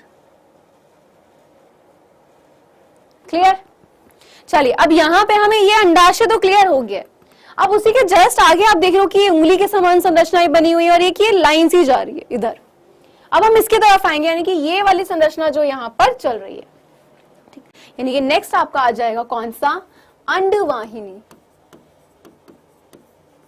इसको अंडवाहिका भी कहते हैं, डिंबवाहिनी भी कहते हैं, और इंग्लिश में इसको बोलते हैं फैलोपियन ट्यूब। इसकी जो लंबाई होती है वो ध्यान से देखना, इसकी जो लंबाई होती है वो होती है 10 to 12 सेंटीमीटर। क्लियर? और कहां से स्टार्ट हो रही है अगर आप देख रहे हो तो ये अगर आपका अंडाशय है, ये यहाँ पे उंगली के समान संरचना मिली एंड फिर यहां से स्टार्ट हुई और ये यूट्रस की तरफ जा रही है। तो अंडाशय के ठीक पास हम कह सकते हैं कि अंडाशय के बिल्कुल ठीक पास कहां पे, यानी कि डिंबवाहिनी का हिस्सा, यानी कि एक बिल्कुल ऐसा लग रहा है एक पाइप जैसा है। तो कीप के आकार का होता है, यानी कि भाई अंडाशय के ठीक पास डिंबवाहिनी का हिस्सा कीप के आकार का होता है, जिसको हम क्या बोल देते हैं, कीपक कह देते हैं, और उसको हम क्या बोल देते हैं, आपका इंफिडिबुलम भी हम उसको कह देते हैं। क्लियर? और ये जो उंगली के जैसे संरचना दिख रही थी, ये वाली जो हम लोगों ने बनाई है इस तरीके से, ये वाली जो संरचना है, इनको हम कह देते हैं झालर। यहां लिख देते हैं कि भाई ये जो उंगली के समान संरचनाएं थी, ये तो आपका अंडाशय था। ठीक है, और इन संरचना को हम लोग कहते हैं क्या, झालर या फिम्बरी। ये जो उंगली के जैसी संरचना है।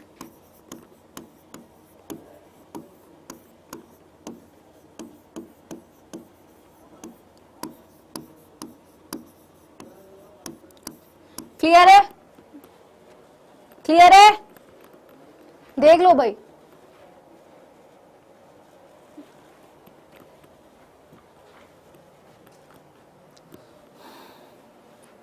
हाँ जी, हिंदी में इसको क्या बोल देते हैं, झालर, इंग्लिश में इसको फिम्बरी बोल देते हैं। फिम्बरी वर्ड याद रखना।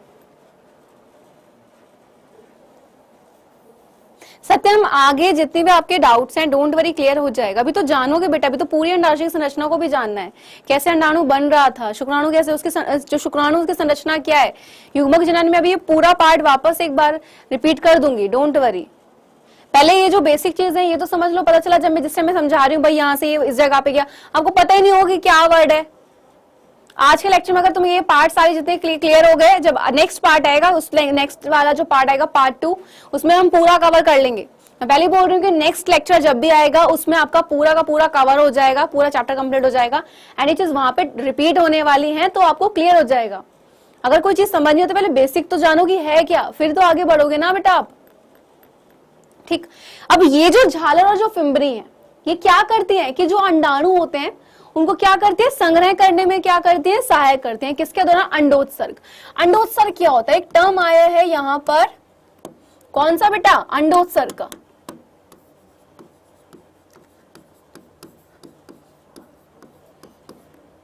ठीक, ये अंडोत्सर्ग क्या है। अगर लग रहा हो अंड का उत्सर्जन, यानी कि ये जो अंडाशय, आप सोचो कि अगर ये अंडाशय के अंदर यहाँ पे बेटा आपके अंडाणु अगर बन रहे हैं तो क्या सिर्फ वो वहीं पर रहेंगे या बाहर भी आएंगे? भाई सिंपल सी बात है, अगर वो अंडाणु वहां बन रहे हैं तो वो बाहर भी तो आएंगे। तो ये जो अंडाशय, इससे अंड का बाहर आना, उत्सर्जन का मतलब क्या होता है कि भाई बाहर निकालना, ठीक है क्या, जो भी जैसे फॉर एग्जांपल हमने बोला अंड का उत्सर्जन होगा, यानी कि अंड जो है वो बाहर आएंगे। क्लियर है, क्लियर है। तो यहां से ये जो आपके अंडाणु हैं, जब ये बाहर आए, यहां से ये जो बाहर आए, यही आपका क्या कहलाया जाता है, अंडोत्सर्ग। यानी कि हम कह सकते हैं अंडोत्सर्ग क्या होता है, अंडोत्सर्ग होता है अंडाशय से किसका, अंड का उत्सर्जन। क्लियर है।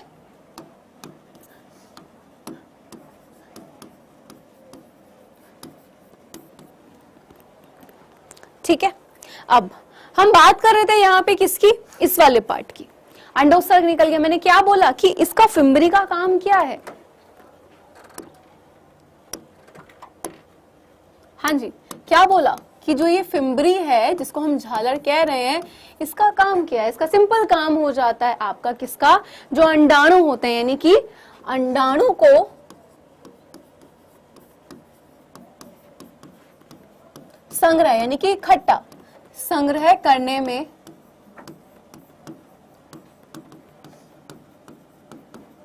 सहायक है।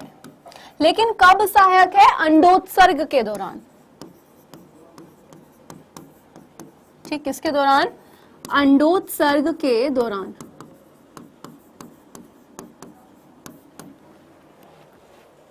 ठीक है,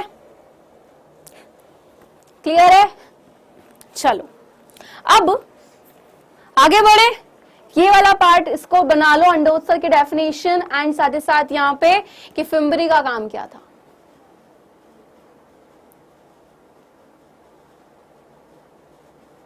बायोलॉजी वीक है, स्टार्टिंग से क्यों नहीं पढ़ा, अभी सिर्फ इतना है टाइम आपके पास कि अगर आप 1 घंटा पढ़ रहे हैं तो 2-3 घंटा देना, यानी कि आप जितनी भी देर आप पढ़ रहे हो, है ना, और आपने पढ़ा नहीं है तो प्लीज बच्चा उनको स्टार्टिंग से पढ़ना स्टार्ट कर दीजिए। थैंक यू मुंतजार, है ना, तो उनको स्टार्टिंग से पढ़ना स्टार्ट कर दो और अपने जो तुम्हारे पढ़ाई का टाइम है 2 घंटा पढ़ रहे थे तो 4 घंटा कर दो, यानी कि अपने जो पढ़ाई का टाइम है उसको थोड़ा डबल कर दो, यानी कि एक्स्ट्रा टाइम देना स्टार्ट कर दो। अब थोड़े टाइम की बेटा मेहनत है, लेकिन जब बोर्ड एग्जाम में अच्छे नंबर ले आओगे ना, उसके बाद जो तुम्हें अच्छा फील होगा, अच्छा खासा टाइम मिलेगा यार एंजॉय करने का तुम्हें। तुम क्या सोचो कि अरे यार अभी इतना टाइम वेस्ट कर हम कुछ एंजॉय नहीं कर पा रहे, ऐसा नहीं होता है। अभी आप अच्छे खासे, यानी कि अगर मैं बात करूं, अभी आप अच्छा खासा पढ़ो, सिर्फ अपना जो इतना टाइम अपनी स्टडी को दो। जब आप 12th का बोर्ड दे दोगे आप बिल्कुल फ्री, आपको किसी की टेंशन ही नहीं होगी, है ना। अगर कोई बच्चा लाइक किसी का जेई नीट का जो भी एग्जाम है, अगर यानी कि जैसे आप बायोलॉजी का आपका नीट का एग्जाम, कुछ बच्चे आप में से नीट की भी तैयारी कर रहे होंगे साथ साथ, है ना, तो आप वहां पे बिजी हो जाओ। लेकिन मैं एक चीज बता रही हूँ, लेकिन एक बार आप एग्जाम दे दोगे ना अपने, आप बिल्कुल फ्री हो जाओगे थोड़े टाइम के लिए। जो आप बोल रहे थे ना कुछ नहीं घूमना, एक महीना 2 महीना खूब घूमना यार, खूब इंजॉय कर लेना, लेकिन जब तक बोर्ड एग्जाम में थोड़ा सीरियस हो जाओ। अगर सीरियस हो पढ़ाई को लेकर, अगर खुद ने सोच ही लिया है कि अगर करना ही नहीं है, सिर्फ पास होना है, तो फिर तो मैं क्या बोलूं तुम लोगों को, है ना। बढ़े आगे, चलो अब वो जो कीपक है, ठीक है, वो क्या करता है भाई, वो यानी कि आगे चल कर किसमें, अंडवाहिनी का जो चौड़ा भाग होता है, यानी जो कहां पर आपका, हाँ जी, यानी कि जैसे अंडवाहिनी कहां बढ़ी भाई, आगे की तरफ बढ़ी, धीरे धीरे क्या होती है, ये चौड़ी होती है। ठीक, तो उस चौड़े भाग में खुलता है, उसको हम क्या बोलते हैं, एम्पुला हम उसको कह देते हैं, और हिंदी में उसको बोला जाता है तुम्बिका।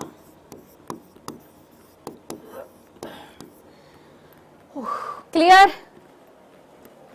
ठीक है।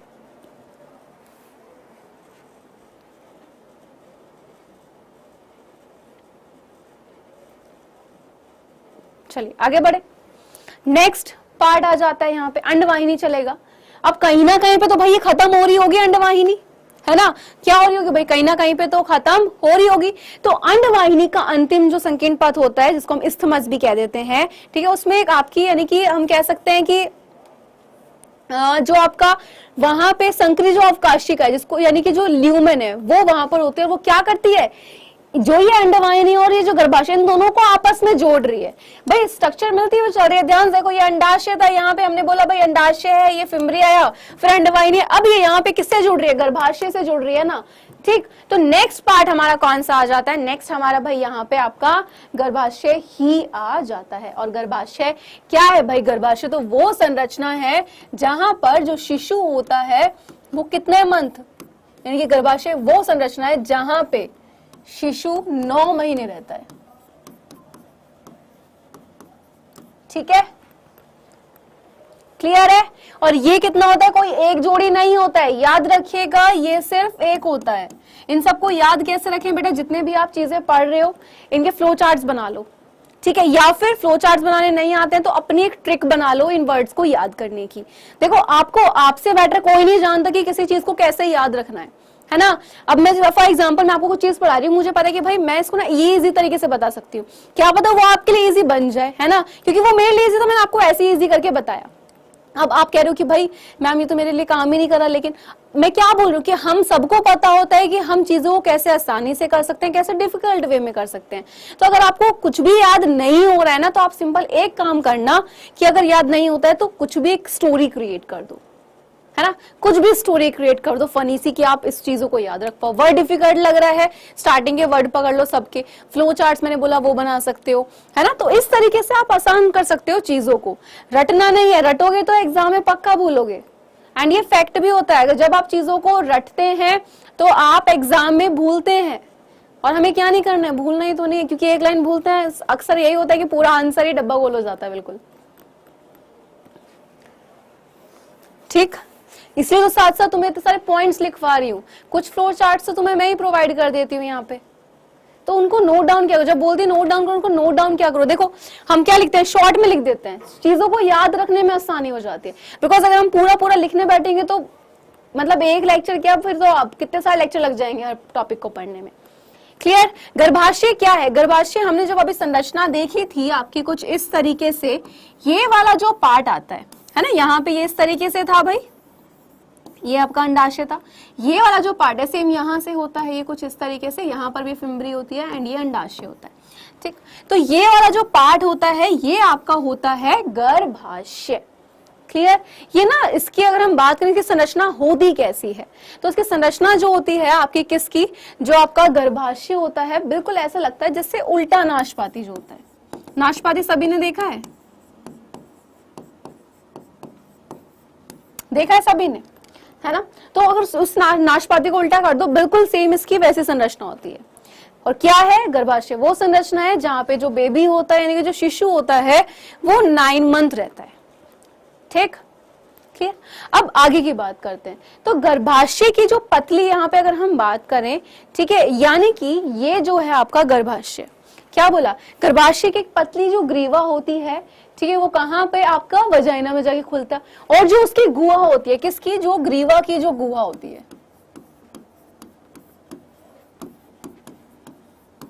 उसको हम क्या बोलते हैं, उसको हम बोल देते हैं ग्रीवानाल।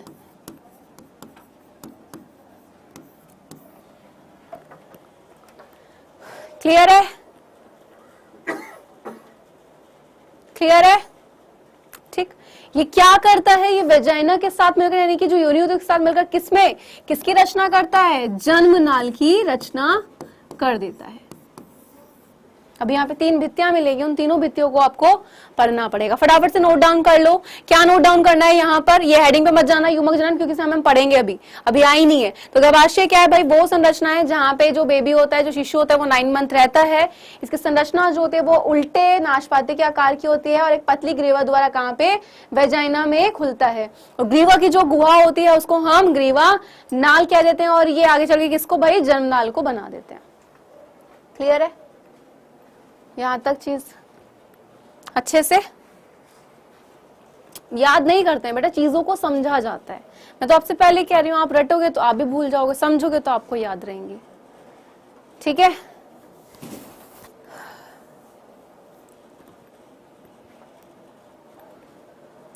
क्लियर।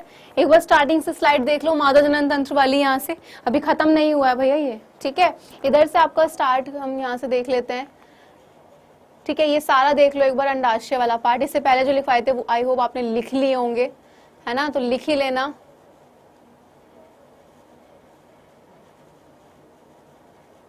ठीक है, ठीक, यहां तक हम आके अटक गए, किस पे, जन्मनाल पे, कि भाई वजाइना के साथ मिलकर क्या कर रही है, जन्मनाल को, जिसको आप क्या बोल देते हैं, बर्थ कैनाल कह देते हैं, उसकी क्या करती है, रचना कर देती है। ओके, अब मैंने बोला कि यहाँ पे आप भित्तियों के बारे में पढ़ेंगे, तो जो गर्भाशय होता है यानी कि जो ये यूट्रस है, ठीक है, ये जो गर्भाशय है, भाई सिंपल सी बात, एक संरचना, उसकी दीवार होगी, एक दीवार जैसी रचना हम कह सकते हैं। भित्ति क्या होती है? एक दीवार जैसी रचना। तो उसकी जो भित्ति है, जो ये वाली जो संरचना थी, ये वाली, ठीक है, यहाँ पे क्या होता है, ये जो गर्भाशय होता है, इसकी भित्ति यानी कि ऊतकों की 3 परत वाली होती है। किसकी? ऊतकों की 3 परत वाली। अगर इसको लिख लिया तो मैं इसको हटा रही हूं, ठीक है, जिसने नहीं लिखा है वो बैक करके देख लेना क्लास के बाद में। कौन कौन सी होती है वहां पे, बात आई है। देखो दो भाई, 3 अगर बोला गया, यानी कि एक बाहरी होगी, एक मध्य होगी और एक बिल्कुल अंदर वाली होगी। तो सबसे पहले बाहरी की बात करते हैं यहाँ पे, ठीक। 3 भित्ति है, वापस बता रही हूँ कौन कौन सी। सबसे पहले बात करते हैं बाहरी की, यानी कि जो आपकी कौन सी होती है, बाहरी पतली, एक कह सकते हो झिल्ली में स्तर होता है, ठीक है। तो जो वो जो स्तर है उसको हम क्या बोल देते हैं? उसको हम बोल देते हैं परिगर्भाशय।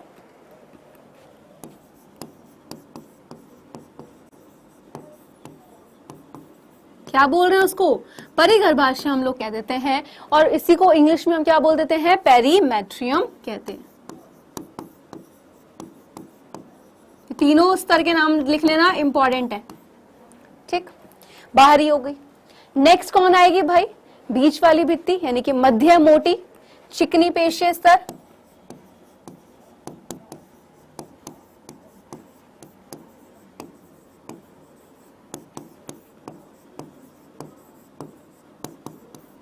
ठीक, ये क्या होती है? इसका नाम क्या होता है? तो भाई ये जो होती है, ये होती है आपकी गर्भाशय पेशी स्तर। लिख लो फटाफट से, क्या है? गर्भाशय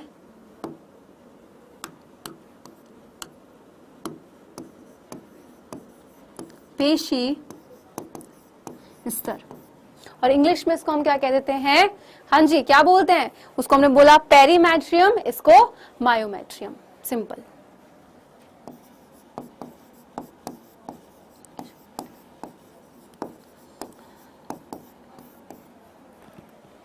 ओके, अभी एक बची हुई है, बाहर वाली हो चुकी है, ठीक है। बाहरी जो है, याद रखना कि पतली झिल्ली में ऐसी होती है, लिख लेना इसको, ठीक है, जिसको हम परिगर्भाशय, इंग्लिश में इसको पेरीमेट्रियम बोल रहे हैं। एक होती है भाई बीच वाली, मध्य वाली जो होती है, वो कैसी होती है? मोटी और चिकनी पेशी स्तर वाली होती है, इसको हम गर्भाशय पेशी स्तर कह देते हैं। और इसको हम क्या कह देते हैं इंग्लिश में? मायोमेट्रियम। अब बच्ची कौन सी? अंदर वाली, जिसको हम बोलते हैं क्या? आंतरिक ग्रंथिल स्तर, ठीक है। आंतरिक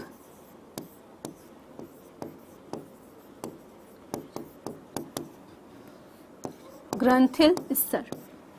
ओके, अब इसका नाम क्या है इस परत का? तो याद रखना, आंतरिक वाली जो है, बिल्कुल अंदर वाली, जिसको हम बोलते हैं गर्भाशय अंत्यस्तर। दिख रहा है यार यहाँ पे? छुप तो नहीं रहा टिकर के नीचे कुछ? गर्भाशय अंतः स्तर। क्लियर है? ठीक। और इंग्लिश में अंदर को बोल देते हैं एंडोमेट्रियम, वही रहने वाला है। तो सिंपल एंडोमेट्रियम। मैं पहले बोल रही हूँ, अगर आज क्लियर नहीं होंगे ये वाले सारे पार्ट्स, नेक्स्ट पार्ट में जब युग्मक जनन पढ़ोगे, आज तो चाहे सारी चीजें जब पढ़ोगे, इनिशिएशन क्या होता है, फलाना ढिमकाना, जितनी भी चीजें हैं वो कुछ क्लियर नहीं होगी। पहले बोल रही हूँ, अगर नहीं पढ़ा है, अभी भी ठीक से नहीं पढ़ा है, तो पढ़ लेना, क्योंकि नेक्स्ट लेक्चर जो होगा तुम्हारा वो मंडे 5 PM पर होगा, बायोलॉजी का जो होगा। तो मैं पहले बता रही हूँ, मंडे 5 PM पर बायोलॉजी की आपकी क्लास होगी। तो इसी वाले पार्ट को मैं आगे कंटिन्यू करूंगी। नहीं अगर सभी समझ आया है तो आगे तुम्हें दिक्कत आएगी, ठीक है। ठीक, ये तीनों क्या कर रही हैं भाई यहाँ पे? अब ध्यान से सुनो, हमने क्या बोला कि जो गर्भाशय होता है उसकी भित्ति ऊतकों की 3 परत वाली होती है। नंबर 1 जो होती है वो कौन सी थी? नोट डाउन कर लो भैया, लो। ठीक है, कौन सी थी नंबर 1 जो थी भाई, वो बाहरी झिल्ली में थी जिसको हम परिगर्भाशय बोल रहे थे, और वो इसको इंग्लिश में क्या बोला है, पेरीमेट्रियम। फिर आई भाई मध्यम मोटी चिकनी पेशीय स्तर जिसको हमने क्या बोला, गर्भाशय पेशी। और फिर आई 3 परत वाली, यानी कि 3 परत जो थी उसके लास्ट वाली, यानी कि बिल्कुल अंदर वाली जो है, तो लास्ट बिल्कुल जो तीसरी वाली थी वो क्या है आपकी, आंतरिक ग्रंथिल स्तर जिसको हम बोलते हैं गर्भाशय अंतः स्तर, यानी कि एंडोमेट्रियम। ठीक है, जो क्या करती है, जो गर्भाशय गुहा होती है उसको स्थिरित करती है। क्लियर। और याद रखना क्या, कि जो आर्तव चक्र होता है, ठीक है, क्या होता है, जो आर्तव चक्र होता है, ठीक, उस दौरान क्या होता है, आर्तव चक्र के दौरान क्या होता है भाई, इस दौरान गर्भाशय की जो ये अंत है, यानी कि जो अंत स्तर है ना, ये जो गर्भाशय अंत स्तर है, इसी में क्या होते हैं, इसी में आपके चक्रीय प्रवर्तन होते हैं। और याद रखना कि जो आपका क्या होता है कि जो गर्भाशय पेशी स्तर से, यानी कि जब एक जो बेबी होता है, जब वो जन्म लेने वाला होता है, यानी कि प्रसव के समय क्या होता है, तेजी से संकुचन होते हैं। तो क्या बोला मैंने पॉइंट की भाई, आर्तव चक्र के दौरान, ठीक है, गर्भाशय के इसी वाले स्तर में क्या होते हैं, यहाँ पे चक्रीय परिवर्तन होते हैं, जबकि गर्भाशय जो पेशी स्तर है, ठीक है, यानी कि गर्भाशय पेशी स्तर जो है, इसमें क्या होते हैं कि जब बेबी जन्म लेने वाला होता है, यानी कि प्रसव के दौरान, उसमें काफी तेजी से क्या हो जाता है, वहां पे संकुचन होते हैं। क्लियर, यहां तक क्लियर है? जल्दी से बता दो फटाफट से।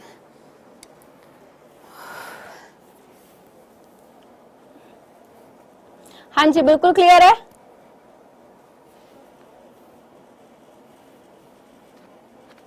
भाई इतनी बातें करके कहां जाओगे यार? यहां तक कोई सवाल है? अभी खत्म नहीं हुआ है।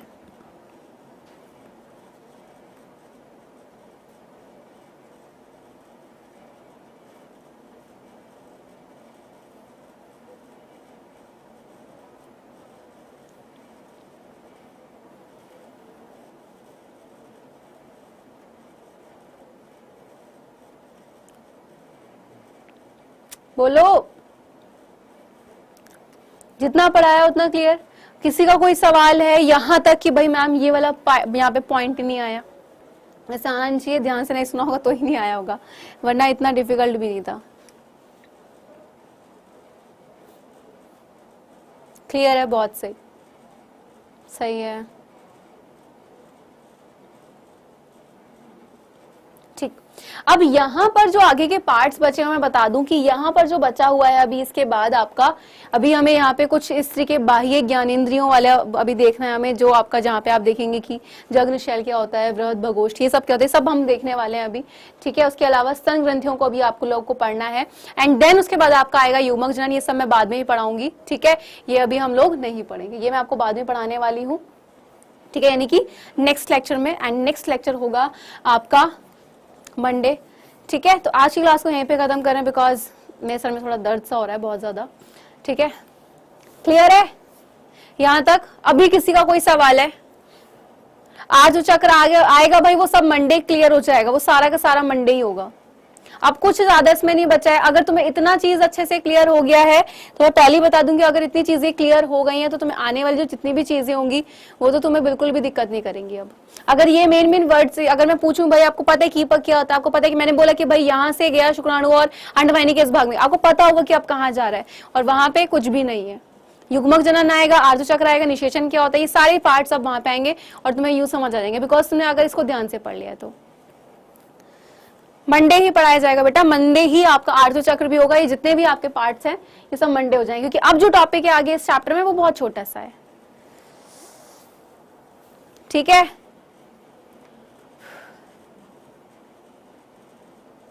कल क्लास नहीं होगी बेटा, कल बायोलॉजी की क्लास नहीं होगी। बायोलॉजी की अब क्लास मंडे होगी एंड मंडे चैप्टर पूरा कंप्लीट हो जाएगा। फैलोपियन ट्यूब का अभी तो बताया बेटा, जो फर्टिलाइजेशन होता है, जो निषेचन होगा, अभी मैंने क्या बोला कि बहुत सारी चीजें अभी जो है वो तुम्हारे धीरे धीरे, अभी तो तुम संरचना पढ़ रहे हो कि नर जनन तंत्र कौन कौन से अंग वहां पे काम कर रहे हैं। अगर हम देख रहे हैं मादा जनन तंत्र को, तो भाई वहां पे कौन कौन से क्या कर रहे हैं, अंग काम कर रहे हैं। क्लियर? फैलोपियन ट्यूब अभी मैंने बताया कि इसको अंडवाहिनी भी कहते हैं अभी, लेकिन मैंने कार्य थोड़ा ना बताया। कार्य क्या है इसका? निषेचन करना। वो कब बताऊंगी? जब आपको इस चैप्टर में आगे निषेचन पढ़ाऊंगी। ठीक है, अभी तो शुक्राणु की संरचना भी पढ़नी है, जो हम कहाँ पढ़ेंगे, युग्मक जनन में पूरी पढ़ेंगे। क्लियर? चलिए, तो आज की क्लास को यहीं पे खत्म करें, ठीक। एंड अब याद रखना कि जब आप मंडे आएंगे क्लास में, तो मंडे आप इसको एक बार पढ़कर आएंगे, ताकि चीजें ऐसे ना लगे अचानक से क्या पढ़ रहे हैं, तो एक बार रिवाइज करके आओगे, चीजें अच्छे से और समझ आएंगी, एंड मंडे चैप्टर कंप्लीट कर देंगे। तो आई होप आपको बहुत अच्छे समझ आया है। आज की क्लास को यहीं पे करते हैं खत्म, मिलते हैं मंडे, तब तक के लिए bye bye and take care.